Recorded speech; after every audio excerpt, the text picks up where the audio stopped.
Live from the campus of Penn State University, this is PSN News. It's Wednesday, November 3rd. We have all you need to know about state college election results, along with a controversial speaker event on Penn State's campus.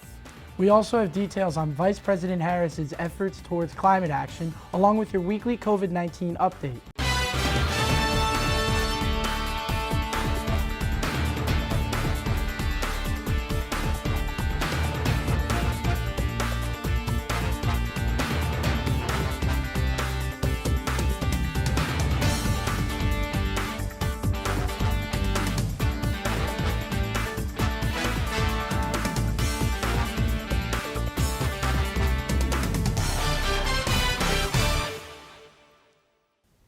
Thank you for joining us tonight. I'm Carly Knowlton. And I'm Ben Russell.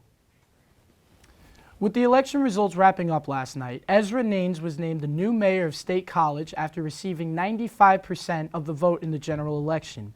Naines was previously the Director of Business Development at AccuWeather and will succeed Ron Filippelli, who ran for borough councilor but did not make it out of the primary election in May.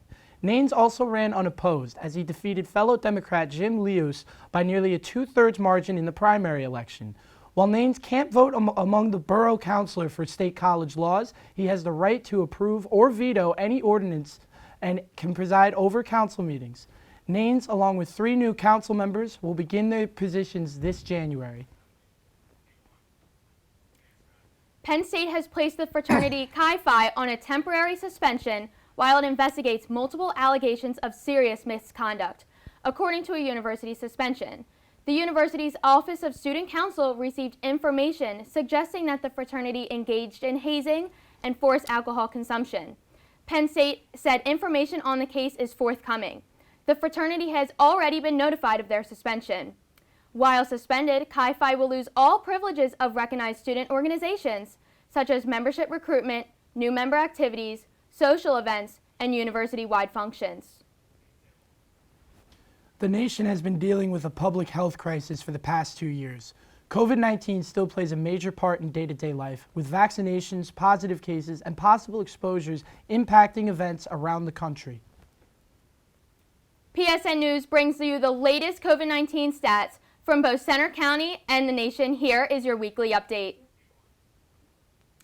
COVID-19 cases are still rising in Centre County. From October 23rd to the 29th, 285 cases were reported.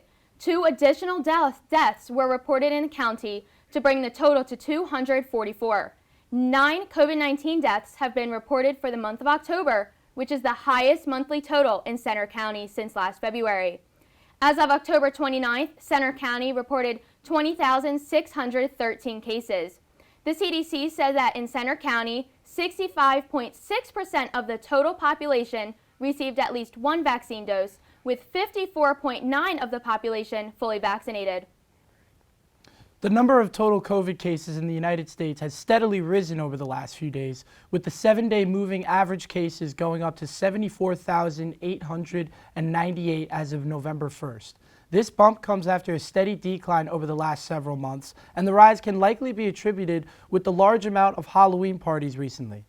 As of November 1st, 192,726,406 citizens are fully vaccinated, which accounts for nearly 58% of the United States population. 19.8 million people have also received a booster shot, and over 220 million U.S. citizens have gotten at least 1 dose of a COVID vaccine, which is nearly 67% of the U.S. population. Coming up next, Destiny Sanchez has the latest stories on Penn State sports. Welcome back to PSN News. I'm Destiny Sanchez with your sports update. Penn State field hockey will head to Rutgers to play in the 2021 Big Ten tournament. The number 7 Nittany Lions will face number 6 Maryland in the quarterfinals on Thursday. Penn State is coming off a 3-2 overtime win against Michigan, as well as the Terrapins coming off a 6-0 shutout to Ohio State. The winner of this matchup will move on to the semifinals of the Big Ten tournament. Penn State men's soccer earned the Big Ten regular season title on the road this past Sunday, beating Wisconsin 2-0, while securing the number 1 seed in the upcoming Big Ten tournament. The Nittany Lions had a 2-0 shutout win against the Badgers with both goals from Seth Kuhn. For the first round of the tournament, Penn State will host number 8 Michigan State in a quarterfinal game this Sunday, November 7th at Jeffrey Field. The Las Vegas Raiders wide receiver Henry Ruggs will be charged with a DUI resulting in death, according to Las Vegas police. Prosecutors say Ruggs was driving 156 miles per hour seconds before colliding with another vehicle, killing a 23-year-old woman. Ruggs was charged with a felony DUI resulting in death and a felony of reckless driving. Las Vegas Metro Police Department released details of the crash Tuesday afternoon, describing Ruggs as showing signs of impairment after he got out of the car.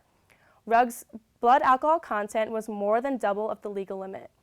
The judge ordered that he be held on a $150,000 bail. The Las Vegas Raiders announced late Tuesday night that Ruggs was released from the team. That's all for sports. After the break, Kaylee Grill will bring you the latest in the world of entertainment. Welcome back to PSN News. I'm Kaylee Grill with your entertainment update.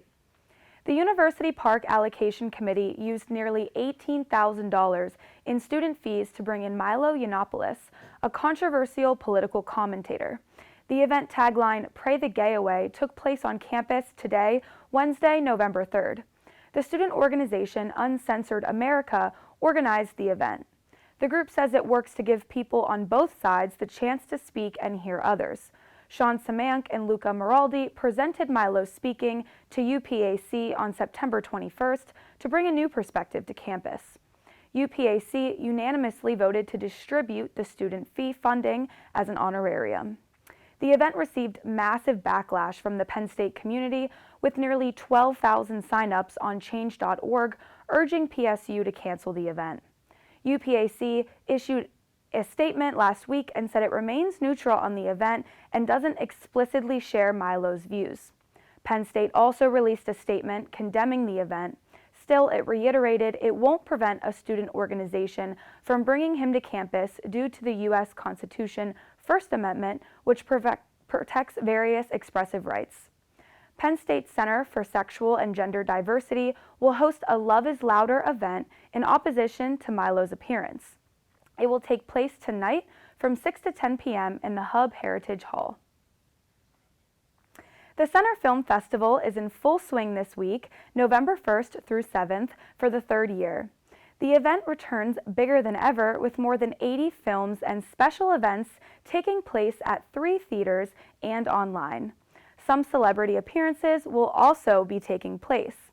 The festival kicked off on Monday with a red carpet ribbon-cutting ceremony at the State Theater in State College, and followed by 2 days of in-person screenings and panels.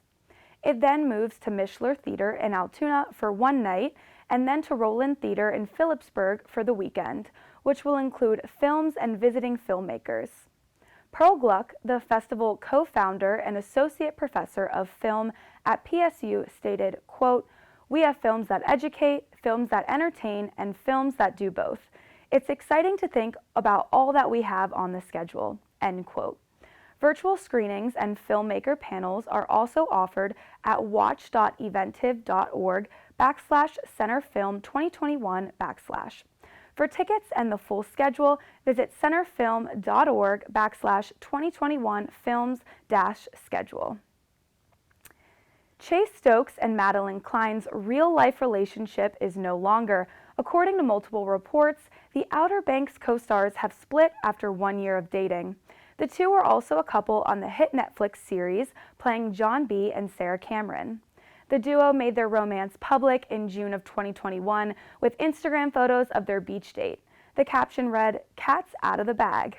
Klein and Stokes marked their 1 year anniversary back in April with posts that read, "Thanks for helping me keep track of my belongings for a whole year. Adore you.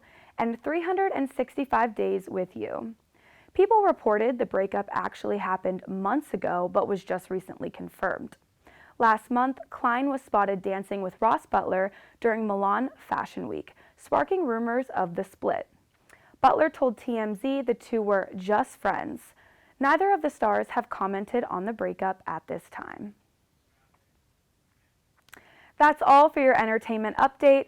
After the break, interview anchor Jace Obardo will speak with Nolan Merritt, the Public Relations Director for Thon 2022. Stay tuned. For almost 50 years, Penn State has held Thon, a 46-hour-long dance marathon to spread awareness and raise money for children and families impacted by childhood cancer. Last week, it was announced that this year's Thon would be held in person, unlike last year, which was completely virtual due to the pandemic. Joining me in the studio today to tell us all about Thon 2022 is Thon's Public Relations Director, Nolan Merritt. Nolan, thank you for coming in today. Thank you for having me.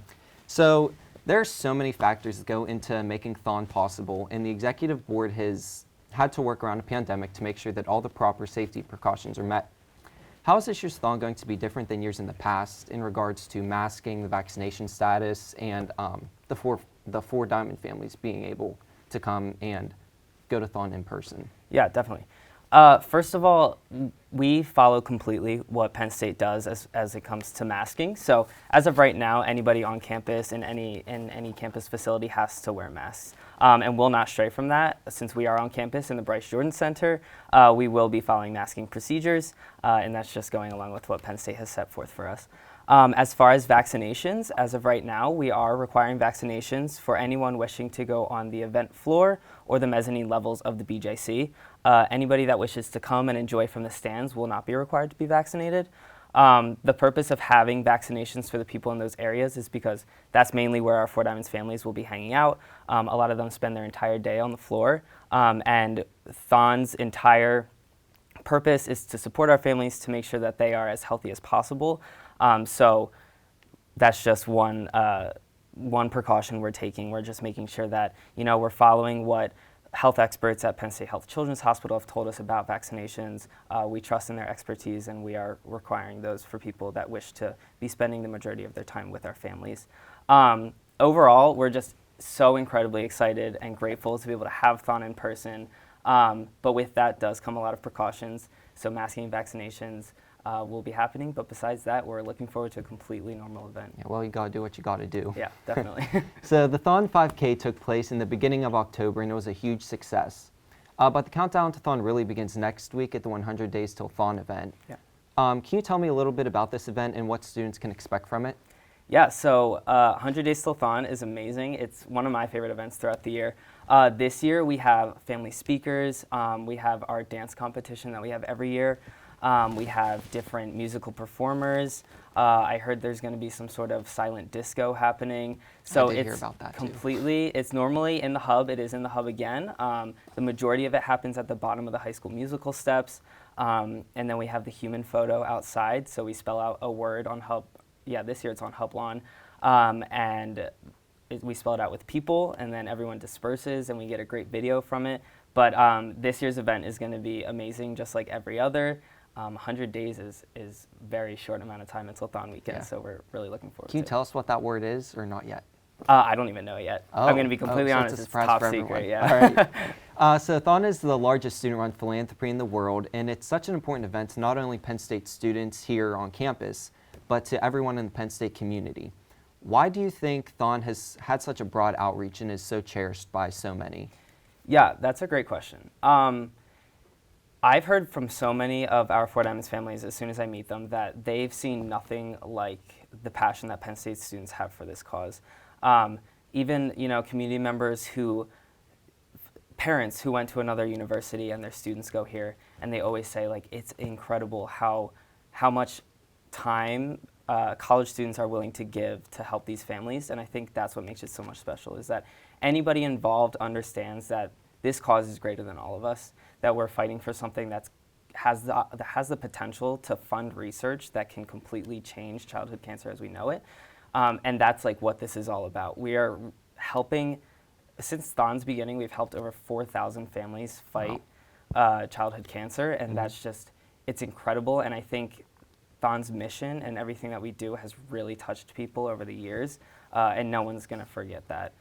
That's why it's so meaningful to so many people. Yeah, I get chills just thinking about it, because you don't see people our age really doing a lot, especially at this magnitude, for something so important. Yeah, definitely. Thon has a different theme every year, and the theme for Thon 2021 was Rise and Unify. A few weeks ago, it was announced that the theme for Thon 2022 would be Spark Endless Light. How did the executive board come up with this, and how is it significant this year more than ever? Yeah, so The process for choosing the theme is so difficult. I can imagine. It's very long. It took us a long time. We came up with a lot of great words that we wanted to implement, but we really came down to something that stuck with all 17 of us on the executive committee, just as far as what we think it will mean to so many people. So sparking endless light, this year especially, as you said, coming out of this pandemic and being able to bring Thon home, as we've been saying, back to the BJC, we have this incredibly unique opportunity to come out of something so hard and take what we've learned as far as creating an entire virtual component of Thon Weekend and using everything that we learned over the pandemic and changing Thon as we know it. So we're sparking new progress, we're sparking endless light. The light refers to the light that we cause in these families' lives when they're going through something so difficult. So, you know, it means so many different things to so many different people, and that's what makes it so special, is it's unique to everybody.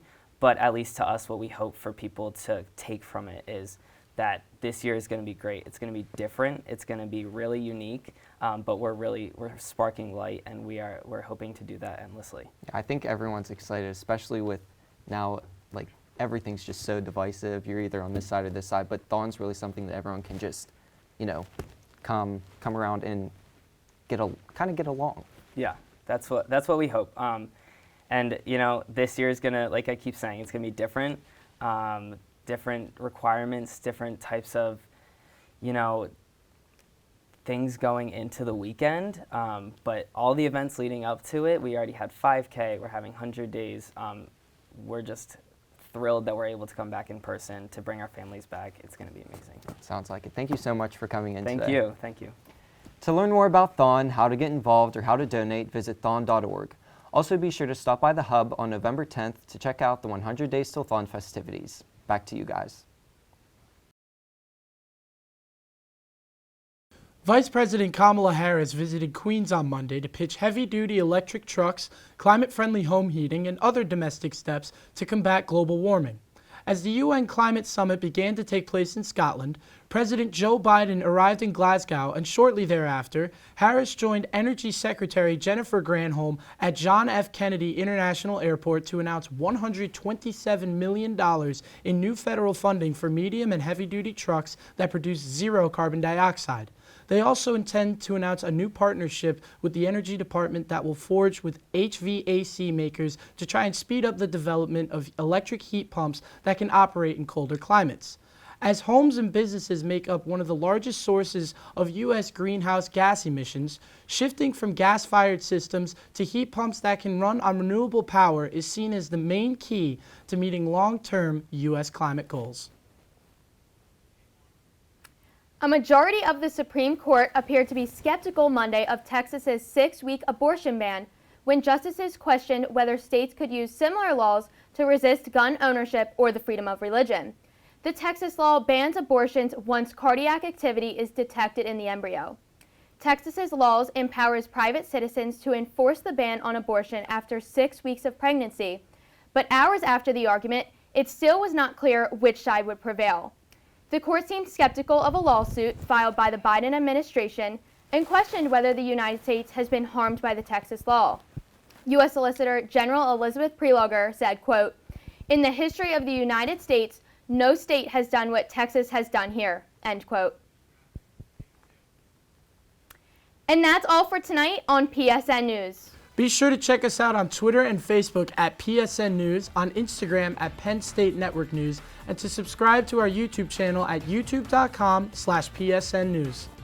Have a good night, Penn State, and stay safe.